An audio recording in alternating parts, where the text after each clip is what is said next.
Good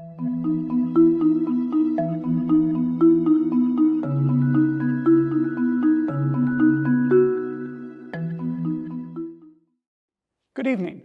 My name is Gordon Bennett, and I'm still standing as president of Congregation Caleb Israel. On behalf of the entire staff, rabbis, and lay leadership, I'd like to welcome you. We know you had a choice of synagogues to pray in this evening, and we're honored you chose to worship with us. Tomorrow afternoon, we will hear the story of Jonah.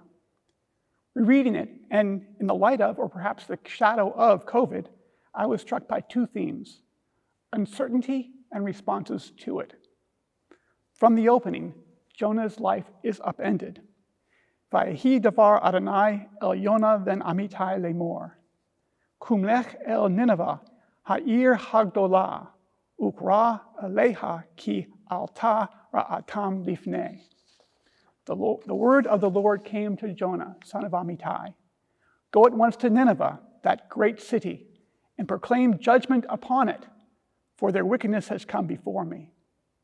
Not a message you'd want to receive in your inbox.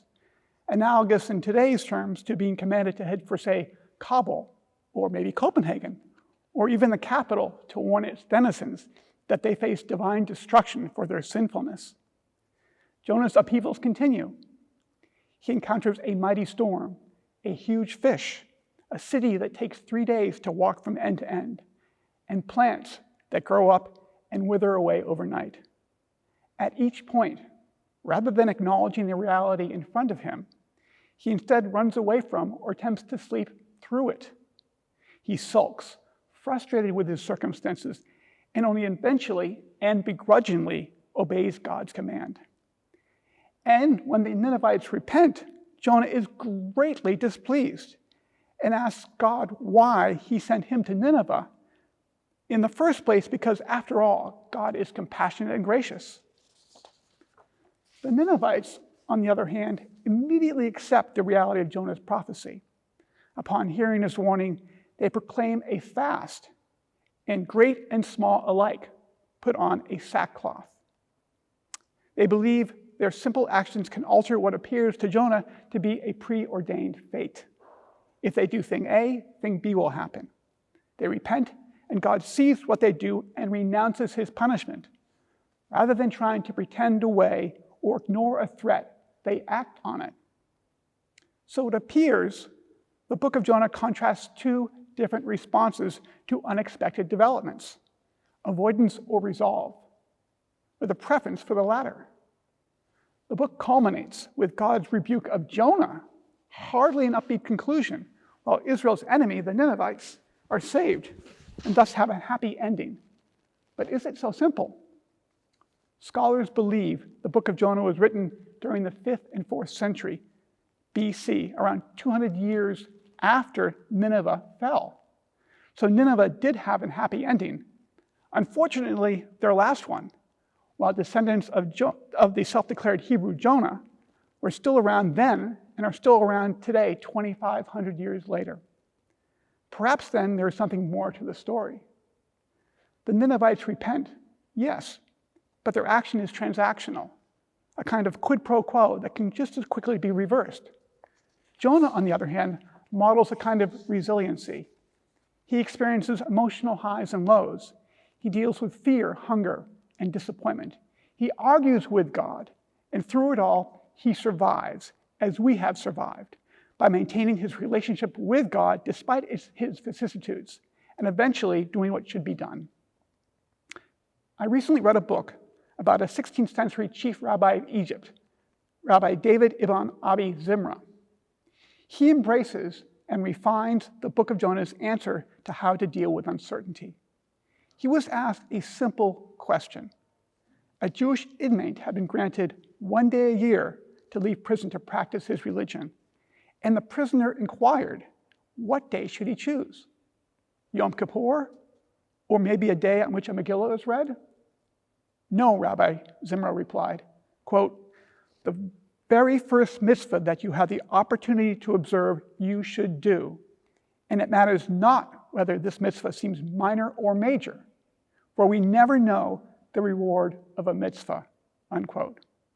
In other words, as soon as possible, today if feasible, and our actions should not be performed with the expectation of a reward, because we cannot ultimately know their impact. Indeed, in the end, what was the impact of the mitzvah of Jonah's prophesizing to the Ninevites for the Ninevites? Stating the obvious, the last year and a half has been difficult. The world we knew abruptly halted. Echoing the Ninevites' sackcloths, we donned face masks. And like the inmate of Rabbi Zimra, we were metaphorically confined in the prison of our homes and confronted with the same question: when to come out? There is no and will be no all-clear shofar horn to blow. That said, KI leaned toward Rabbi Zimmer's response: as soon as possible. We unbolted the doors deliberately and thoughtfully as soon as we could. As with Jonah, we've experienced ups and downs since relaunching services and reopening the campus. And like Jonah, we've been forced to adapt our actions as circumstances evolved. While we cannot know the ultimate effect of our measures, we did our best as a community to adjust to a new and unexpected environment. Specific steps that come to mind include introducing Zoom and live streaming for all services, conducting online classes, including base programming, daily Mishnah learning, and other offerings, transforming our Kiddush lunch program, launching a new sustaining share membership model, which early indications suggest have increased our membership by 26 units, including 10 families, ongoing social action initiatives, including COVID care and vaccination facilitation, and safely reopening and staying open for daily minyan, Shabbat, and holiday service since late last summer. So, as we hope and pray to be written down in the book of life for another year, may our collective actions have even more meaningful and positive impacts on the lives of the members of our community and the wider world.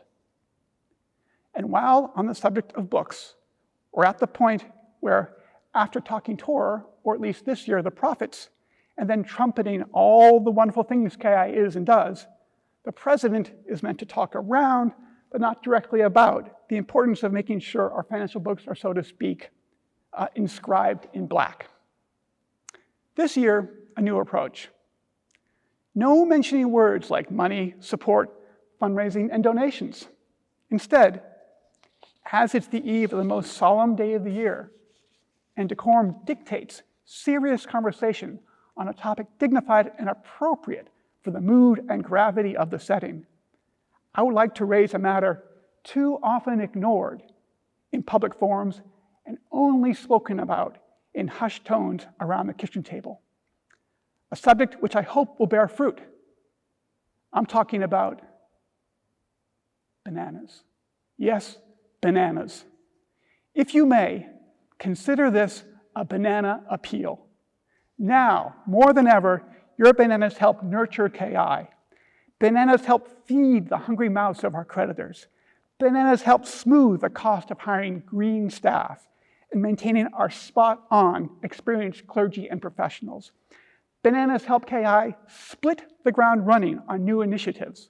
So please, don't desert us. Last week, a friend asked me if he should keep his hand in his pocket during my Kol Nidre message. To him and all here, I say, take that banana out of your pocket. Even a small one can make a big difference. In fact, use your Ninevitian agency to donate a whole bunch. Yonah, not going to regret it. The time is right. Go bananas and think of KI. And remember, bananas don't grow on trees. May this year bring sweetness, delight, good health, good humor, and after this, I'm sure some of you are thinking, a new KI president. Gamar Chatima Tova.